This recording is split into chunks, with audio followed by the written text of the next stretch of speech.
उत्तरी भारत का एक शहर श्रावस्ती, वह शहर भगवान बुद्ध के लिए एक महान संसाधन केंद्र था। बहुत से लोग वहां ध्यान के लिए रुकते थे और धर्म पर व्याख्यान सुनते थे। इन व्याख्यानों को सुनने के बाद एक युवक रोज शाम को धार्मिक चर्चा के लिए आता था। यह क्रम वर्षों से चल रहा था। वे नियमित रूप से बुद्ध के प्रवचन सुनते थे, लेकिन उन्होंने इसे कभी अपने जीवन में नहीं उतारा। कुछ वर्षों के बाद एक बार यह युवक व्याख्यान के लिए सब लोगों से पहले आया। तब बुद्ध अकेले बैठे थे। फिर वह बुद्ध से मिला और बोला, गुरुवर्य, एक सवाल मुझे लगातार परेशान कर रहा है और मेरे मन में संदेह पैदा कर रहा है। तब भगवान बुद्ध बोले कि धर्म के मार्ग पर चलते हुए किसी भी प्रकार का संशय व्यर्थ है, उसे दूर करें। आपके पास क्या सवाल है? गुरुवर्य, मैं आपके व्याख्यान में कई वर्षों से आ रहा हूँ। मैं देखता हूँ कि हमारे आसपास अनेक साधु भिक्षुणियाँ और बड़ी संख्या में सामान्य सांसारिक स्त्री पुरुष आते हैं। मैं उन्हें सालों से देख रहा हूँ। कुछ साधक ने इस रास्ते पर बहुत प्रगति की है। मैं स्वयं देखता हूँ कि उनमें से कुछ को निर्वाण की भी अनुभूति हुई होगी। हालांकि कुछ लोगों को निर्वाण का एहसास नहीं हुआ है, लेकिन उनके जीवन में काफी बदलाव आया है। और गुरुवर्य, साथ ही मैं ऐसे बहुत से लोगों को देखता हूँ जो बिल्कुल भी नहीं बदले हैं। मैं उनमें शामिल हूँ। इनमें से कुछ तो काफी जर्जर नजर आ रहे हैं। उनमें कुछ भी नहीं बदला है या बदलाव के कोई संकेत नहीं है।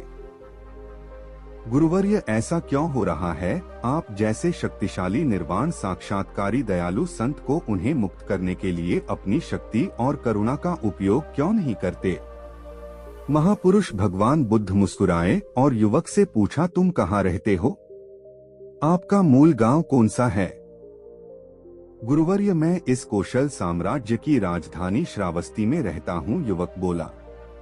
परंतु देखने से हमें यह नहीं लगता कि तुम इस क्षेत्र के निवासी हो, तो तुम मूल रूप से कहाँ के हो? भगवान बुद्ध ने युवक को पूछा। गुरुवर्य, मैं मूल रूप से मगध देश की राजधानी राजगिरी का रहने वाला हूँ। तो क्या तुमने राजगिरी से नाता तोड़ लिया है? नहीं गुरुवर्य, मेरे कई रिश्तेदार हैं वहाँ। मेरे दोस्त और परिवार वाले वहाँ हैं और मेरा बिजनेस भी वहीं है। तो निश्चित रूप से अक्सर श्रावस्ती से राजगिरी जाते होंगे? हाँ गुरुवर्य, साल में कई बार राजगिरी जाता हूँ और श्रावस्ती को लौटता हूँ। कई बार एक ही रास्ते से जाकर आपको इस रास्ते का सब ज्ञान होगा और आप यहाँ से राजगिरी का रास्ता अच्छी तरह जानते होंगे। हाँ गुरुवर्य, मैं अगर अपनी आंखें बंद करके भी इस मार्ग से जाऊंगा तो पूरा मार्ग बता सकता हूँ, क्योंकि मैं इस रास्ते से बहुत बार गुजरा हूँ। सभी करीबी दोस्त और रिश्तेदार जानते हैं कि मुझे राजगिरी की सड़क का पूरा ज्ञान है।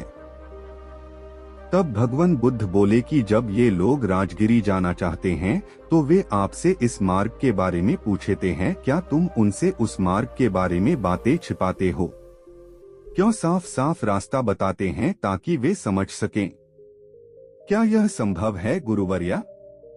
मैं उसे स्पष्ट रूप से समझाता हूँ कि पूर्व की ओर चलना शुरू किया और गया पहुँचने के लिए आगे बढ़े, और यह भी कि आप बहुत ही सरल और समझने योग्य शब्दों में राजगिरी जाएंगे। मैं उन्हें स्पष्ट और सरल तरीके से मुझे जो कुछ पता है वो सब सच बताता हूँ। तो बताने के बाद सब लोग राजगिरी बहुत आसानी से पहुँचते होंगे, भगवान बुद्ध बोले। गुरुवर्य, कहना थोड़ा कठिन है। जो लोग आदि से अंत तक इस मार्ग का अनुसरण करते हैं, जैसा कि मैंने उन्हें बताया है, वे राजगिरी तक पहुंच सकते हैं। यही मैं आपको बताना चाहता हूं युवा सज्जन। मेरे पास बहुत से लोग आते हैं क्योंकि मैं यहाँ से निर्वाण को गया हूँ। मैं मार्ग को भली भांति जानता हूँ। मुझसे पूछा जाता है कि निर्वाण और मुक्ति तक पहुँचने का मार्ग क्या है, तो उनसे क्या छुपाना है। मैं उन्हें स्पष्ट रूप से कहता हूँ, यही तरीका है।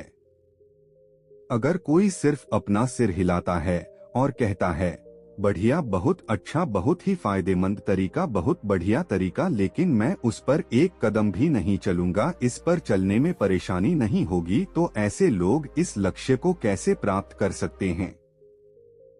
मैं इस अंतिम लक्ष्य तक किसी को अपने कंधों पर नहीं ले जा सकता। कोई किसी को अपने कंधों पर उठाकर अंतिम लक्ष्य तक नहीं ले जा सकता। बड़े प्रेम और करुणा से कोई कह सकता है, हाँ यही मार्ग है, और इस प्रकार मैं इस पथ पर चला, आप भी इस पथ पर चलिए, इसका पालन करें और आप निश्चित रूप से अंतिम लक्ष्य तक पहुंच जाएंगे।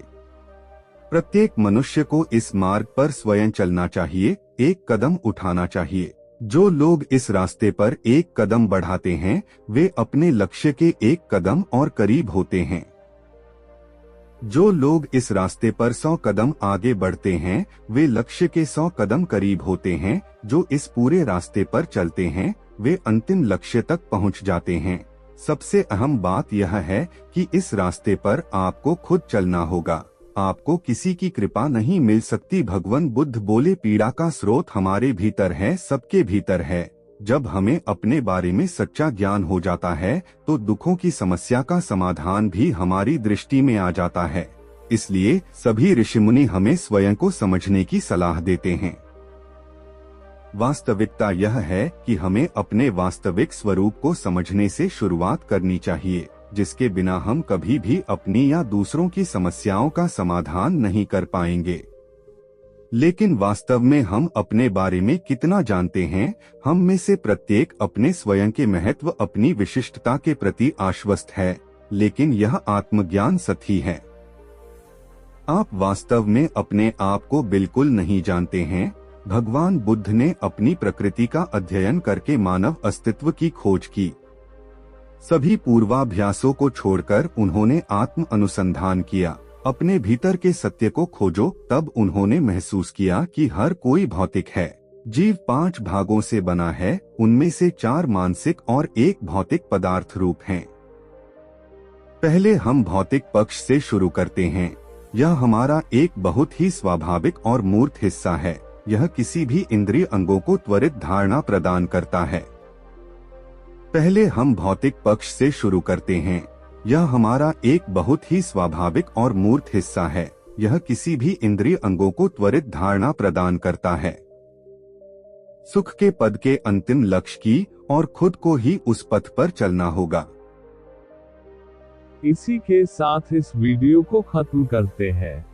दोस्तों, उम्मीद करता हूँ आपको इस कहानी से एक अच्छी सीख मिली होगी। ये कहानी आपको कैसी लगी हमें कमेंट बॉक्स में कमेंट करके जरूर बताएं, और साथ ही इस कहानी को अपने दोस्तों के साथ जरूर शेयर करें, ताकि उन्हें भी इस कहानी से कुछ सीखने को मिल सके। धन्यवाद।